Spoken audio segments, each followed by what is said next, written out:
सद्गुरुदेव भगवान की जय। श्री सीताराम सरकार की जय।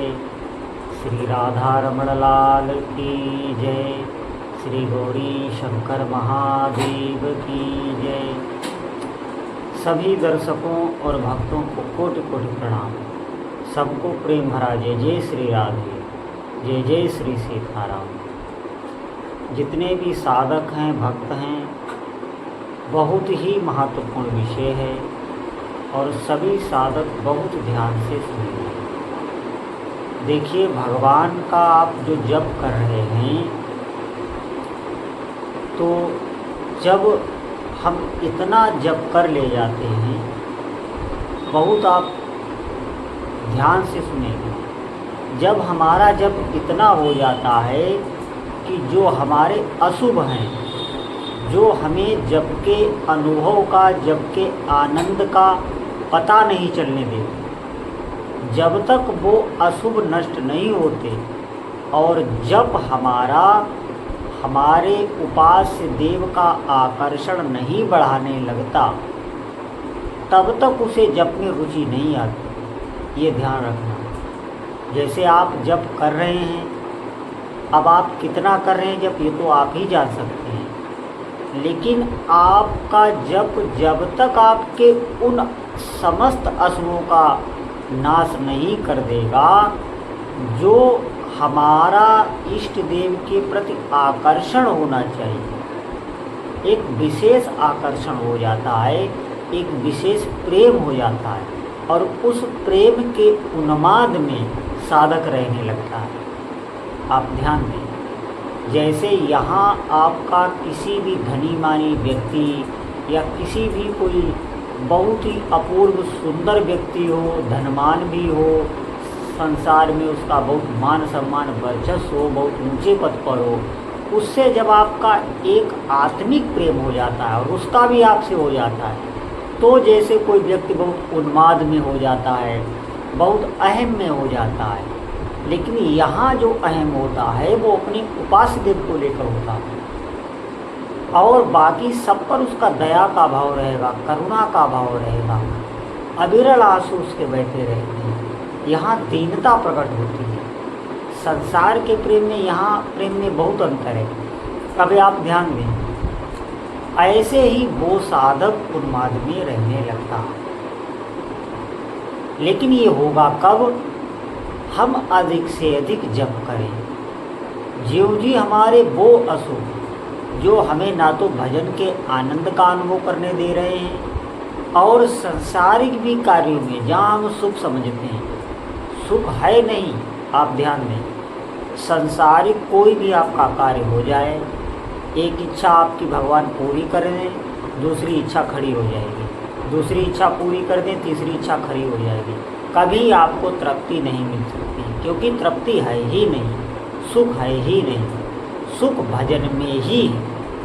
ये बात आप ध्यान रखें। जैसे ही साधक जब अधिक से अधिक जप करता है, तो उसे इस बात का खुद अनुभव होता है।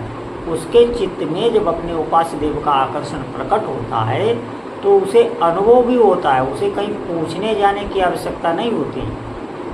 जब आप कोई चीज़ पाते हैं, कोई भी चीज़ पाते हैं, तो आपको पता होता है कि हमारी भूख शांत हुई है कि नहीं। कोई भी दर्द होता है वो आपको अनुभव में होता है। दूसरा आपका सहयोग कर सकता है बाहर से, अपनी वो अभिव्यक्ति कर सकता है कि हम कितने दुखी हैं, लेकिन आपके दर्द को वो बांट नहीं सकता, वो आपको ही अनुभव में हो रहा है। ऐसे ही आपको अनुभव में आवेगा भजन का रस। ये ध्यान रखें। इससे बढ़कर संसार में कोई भी सुख नहीं है। प्रारंभ में जब साधक चलता है भगवान नाम जप में, तो आकर्षण होता है। ये इष्ट देव की कृपा से होता है। कोई न कोई ऐसा अनुभव देंगे। आप नाम जप अभी आरंभ करें, कोई ऐसा साधक हो जिसने कभी नाम जप ना किया हो और वो नाम जप में लगे, तो उसे अनुभव होंगे, दिव्य अनुभूति भी होगी। प्रारंभ में ये इष्ट की तरफ से हो, जो भी आपके इष्ट हो, क्योंकि वो आपको अपनी तरफ घसीटना चाहते हैं, इसलिए वो ऐसा आकर्षण प्रस्तुत करते हैं। लेकिन कुछ काल के बाद जब वो भजन करता रहता है तो वो सब बंद हो जाता है। यहाँ साधक ये चूक जाता है, उसे ये लगता है या तो मैं भजन गलत कर रहा हूँ या भजन में कुछ है नहीं, कोई दम नहीं है।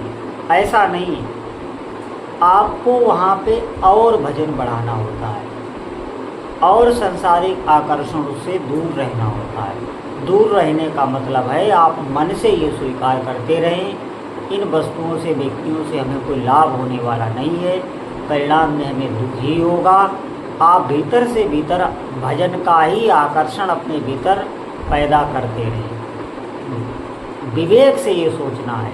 ऐसे अगर आप दूर हो जाएंगे तो आप भजन नहीं कर पाएंगे। आप सोचें एकांत में कहीं जंगल में, कहीं गुफा में जाके भजन कर लेंगे, तो आपके अंदर जो संस्कार हैं, आपका मन है, वो कुछ दिन बाद आपको वहाँ रुकने नहीं देगा। इसलिए जहाँ हो वैसे ही आप विवेक से इन बातों को समझें कि हमारे लिए क्या उचित है, क्या अनुचित है, किस वस्तु से हमें सुख है, किस वस्तु से हमें दुख है।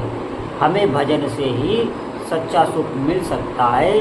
इस प्रकार के विवेक को बढ़ाना होता है, ये ध्यान रखें। तो भजन जब आप बढ़ाएंगे, ये बीच में साधक, अधिकतर जितने भी साधक हैं उनके प्रश्न आते हैं जो बीच में उनका आकर्षण बंद हो जाता है, भजन का अनुभव बंद हो जाता है, इसी से प्रश्न आते हैं। वहाँ पे उन्हें और भजन बढ़ाने की आवश्यकता होती है, क्योंकि उतना भजन आपके मन ने स्वीकार कर लिया है, उतना भजन वो हजम कर चुका है।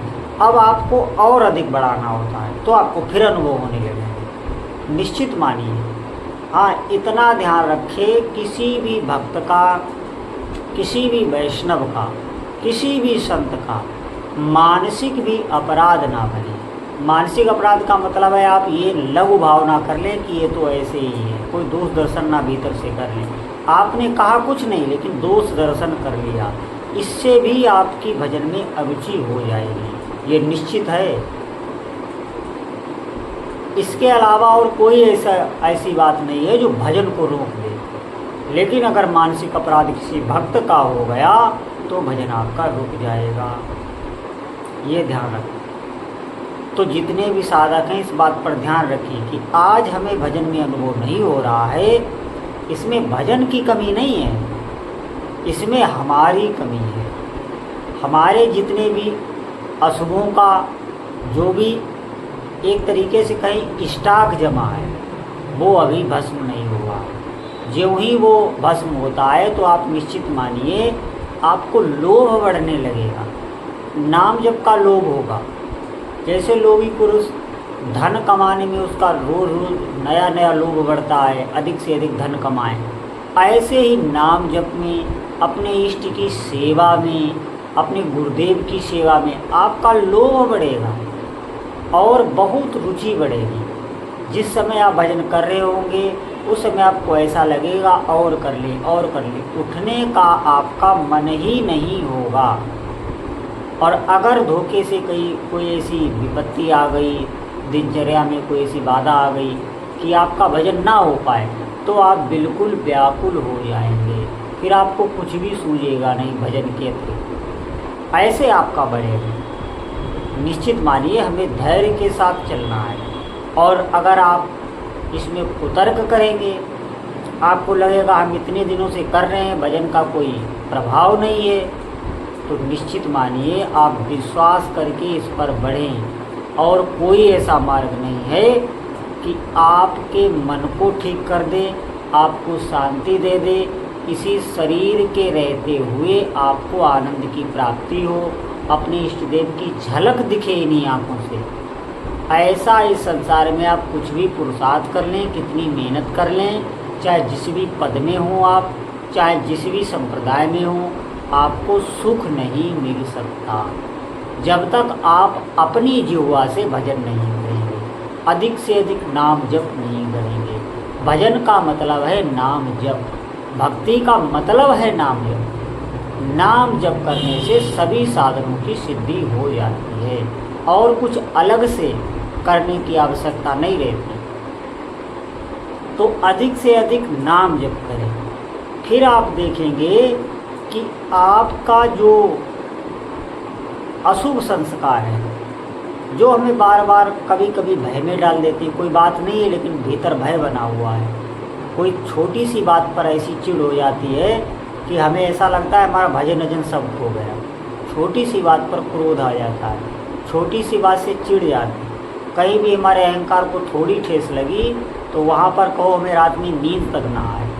बहुत सी ऐसे, ये सब हमारे जो अशुभ है, जो कई जन्मों में हमने कर्म ऐसे किए हैं, उनके संस्कार रहते हैं। ये ध्यान रखना, वो संस्कार जब भजन नष्ट करेगा तो निश्चित मानिए सपने में भी आप कभी दुखी नहीं होंगे, अच्छे अच्छे स्वप्न भी आने लगते हैं। जागृत में कोई भी ऐसी क्रिया नहीं, कोई भी व्यक्ति नहीं जो आपको भीतर से झुंझला सके, दुखी कर सके। निश्चित मानिए भजन में इतनी सामर्थ्य है। जो हमें चाहिए, आप देखेंगे हर जीव कुछ ना कुछ चाहता है। कोई भी जीव हो, वो कोई भी क्रिया कर रहा है, वो सुख के लिए ही कर रहा है, वो कुछ ना कुछ खोज रहा है। जो हमें चाहिए, भले ही आज हमें पता ना हो, वो हमें नाम जप से ही मिल सकता है।